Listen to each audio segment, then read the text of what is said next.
Ravindra Bharati matter ఏంటిది? ఎలా ఎళ్ళావు అక్కడ రవీంద్ర భారతికి? అది ఒక విప్లవ్ అని ఒక అన్న మీ సీనియర్ మా అనుకుంటా. జూనియర్. మీ జూనియర్ అనుకుంటా. మాదే first batch. Okay. Okay. Okay. ఆ అన్న ద్వారా తెలిసిందనమాట నాకు. ఇట్లా ఫ్రీ యాక్టింగ్ అనమాట. ఎటువంటి డబ్బులు తీసుకోరు. తెలంగాణ గవర్నమెంట్ వాళ్ళు ఇది పెడుతున్నారన్న తమ్ముడు. ఒకవేళ నీకు ఇంట్రెస్ట్ ఉంటే ఎళ్ళు అని చెప్పి అన్నారు. అప్పటికే నాకు లేట్ అయిపోయింది. నాకు తెలీదసల. ఏం తెలీదు. ఏదో మనం వచ్చేసినాం యాక్టర్‌గా ఏదో దూకేద్దాం అని చెప్పి అనుకున్నాం గానీ, కోచింగ్ ఉంటది, ఇలా ఉంటది.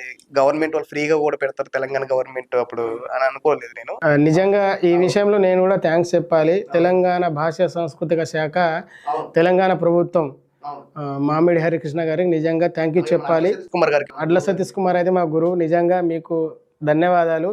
ఎంతోమంది కళాకారులకు ఫ్రీగా, అందులో లలిత కళా తోరణంలో కూడా చాలామంది ఉండి ఫ్రీగా యాక్టింగ్ నేర్చుకున్నారు. సో సక్సెస్ అనేది నువ్వు కష్టపడి ఇండస్ట్రీలో తిరిగి ఆడిషన్స్కి వెళ్తే నువ్వు సక్సెస్ అవుతావు. నీకంటూ ఒక ప్లాట్ఫామ్, అంటే యాక్టింగ్ నేర్పించడానికి నీకంటూ ఒక ప్లాట్ఫామ్ క్రియేట్ చేశారు, ఒక అవకాశం ఇచ్చారంటే తెలంగాణ ప్రభుత్వానికి నిజంగా అందరూ హ్యాట్సాప్ చెప్పాలి.